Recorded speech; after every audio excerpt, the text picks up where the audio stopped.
Hey everyone, welcome back to the OurSociety Experiment.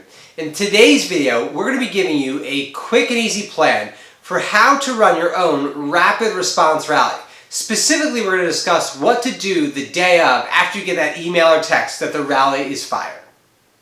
So I'm going to preface this video by saying that if you want a lot of details, if you're the kind of person who likes a real thorough guide, you should just scroll down below, check out the description, you'll see a link. We also made a blog article about this that goes into much more detail than what I'm going to cover today. We ran a New Brunswick, New Jersey rally that had about 150 plus people in attendance within about 20 hours notice. So we're going to give you tips on what we did to ensure our rally was a success that day. The first thing we did was plan. It's the most important thing. So after you register your rally, this is well before it's fired, you want to make sure that you reach out to your local police department and your local city administration well ahead of time. Now I'm going to let you know you probably will not be able to get a permit because you're not going to have a date and time. That's okay. We found that the local police department in New Brunswick, New Jersey was just really willing to work with us. They were super cooperative. The city administrators really went out of their way to make sure we had electricity even though we didn't have a permit. I cannot thank our township enough. So my approach and our recommendation is cooperation. Approach them humbly, let them know what you want to do, let them know that you're doing this for the community and this is something that's very important to you and members of the community. And more than likely, if you give them enough advance notice, they're going to cooperate. I do recommend trying to find kind of one or two people to connect with. Like we had a specific detective we were working with and a specific city administrator. So when we initially talked back in probably March or April, we had kind of a first name basis, and then the rally just recently fired in November. So about 7 months later, they were the first two people I called, and they were ready to go and ready to support us. So again, police and your local city administrators, let them know. The second thing we recommend is to plan your day. So we made a kind of a quick checklist of things we wanted to do, and it was the first thing I printed out.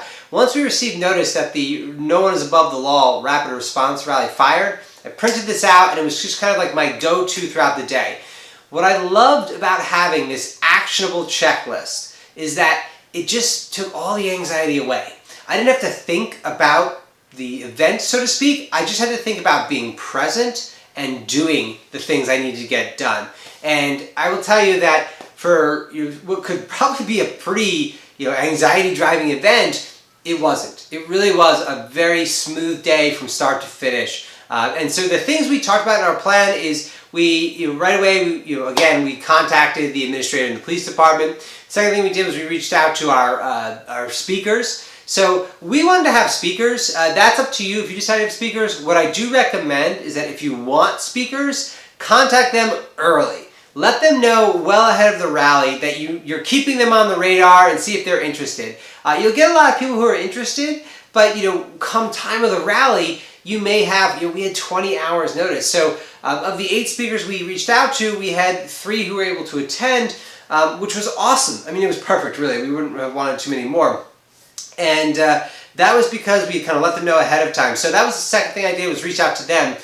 You want to reach out to those speakers really soon because you want to give them time to prepare their speech. I know it sounds silly, it is a pretty quick rally. Our rally was only an hour, and that was intentional. You can kind of learn more about that why in our blog.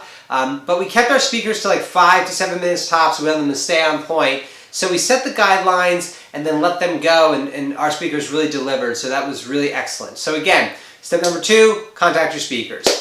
The third step is kind of prepare your day. Like, what are you going to have at the rally? Our society sponsored the rally in New Brunswick. So what that means is we organized it, we provided refreshments, we brought soda, we brought candies.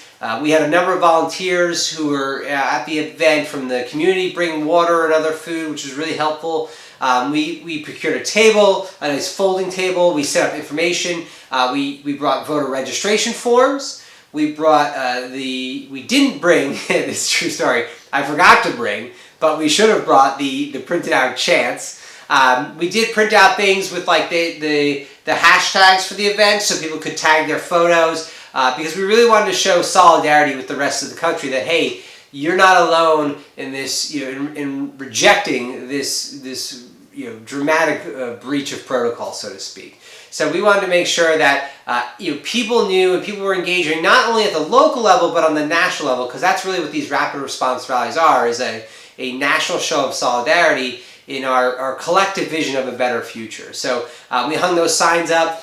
If you're with an organization, so again, our society sponsor, we brought information about our society, about our free and open election campaign platform. But we also let people from other groups. We had the New Jersey Food and Water Watch there, and they had some signs out, which was fine.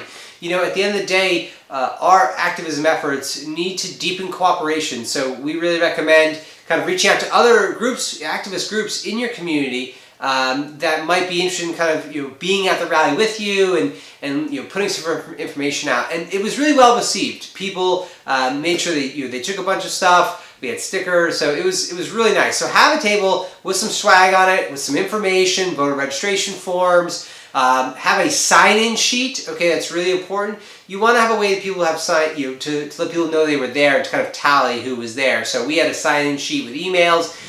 Some of the movements will have, if they're coordinated by a larger organization like Move On, there might be like a text sign-in. But either way, it allows people to recognize they were there and give you a better litmus of kind of what you're able to accomplish, and that will kind of be used in the future to see how you can improve. So having the table with that information was really important. So that's number 3. I'll make a quick note, because this is something that we had in our plan, but we didn't actually do. We actually ended up delegating, was pre-made signs. I was so impressed by our community members. The signs they had were super creative. They were well done. And then we had other community members, I believe Andrew, brought some supplies for people to make their own signs while they were there. So, this is my first time organizing a rapid response rally, which is why I wanted to share this, because I think I could have certainly used something like this when I was planning. But you will be surprised how much your community will come through. It's really an incredible and humbling experience to deal with such an active community, people who really care and are looking out for one another. So just the signs, you don't really have to worry about. People will do that.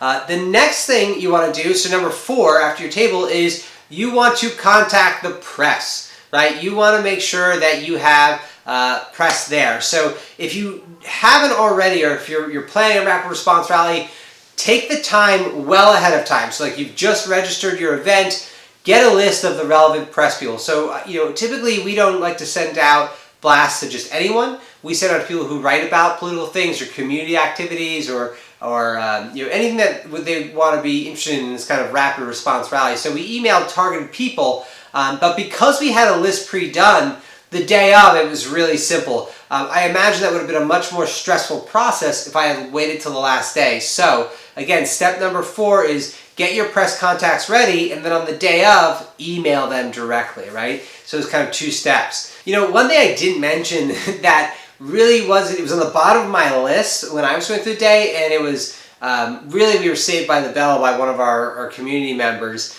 but because we had about an hour left and we had no speaker system, no microphone. So try and organize a kind of speaker system. They're actually not that expensive. I looked on Amazon. You can get one, it looks like, for $250, $300, but not everyone has a kind of cash lying around, which is not a problem. Usually someone in the community will.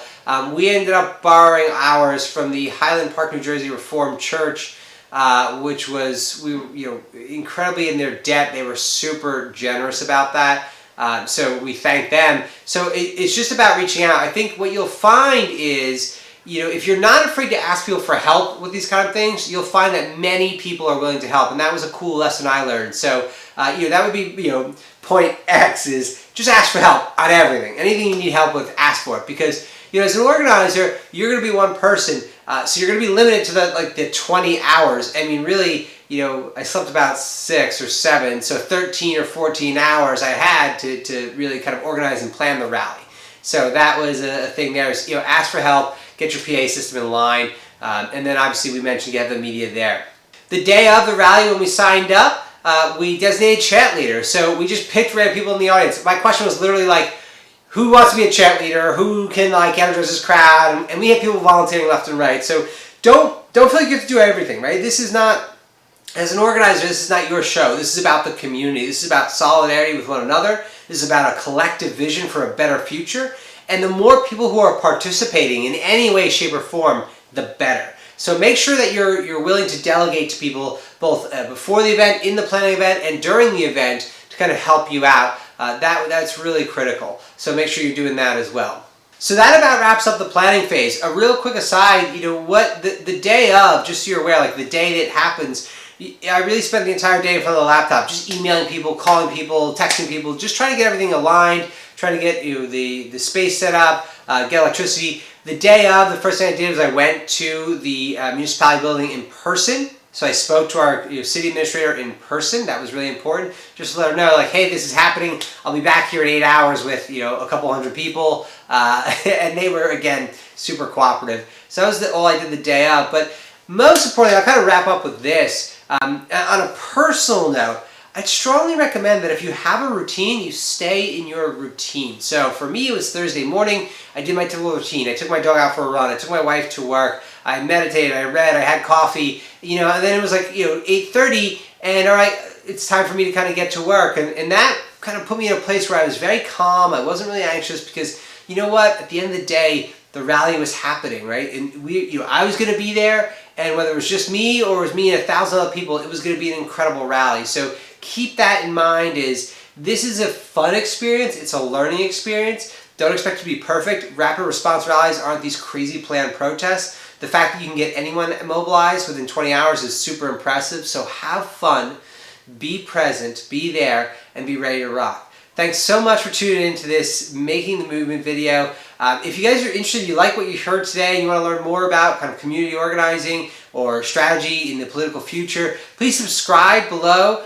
Make sure you comment if you have any questions or feedback. This is my first time, so if you've done a lot of organizing, I'd love for you to share what you know about organizing below so other people watching the video can check it out. Thanks as always for tuning in. We'll see you guys next time.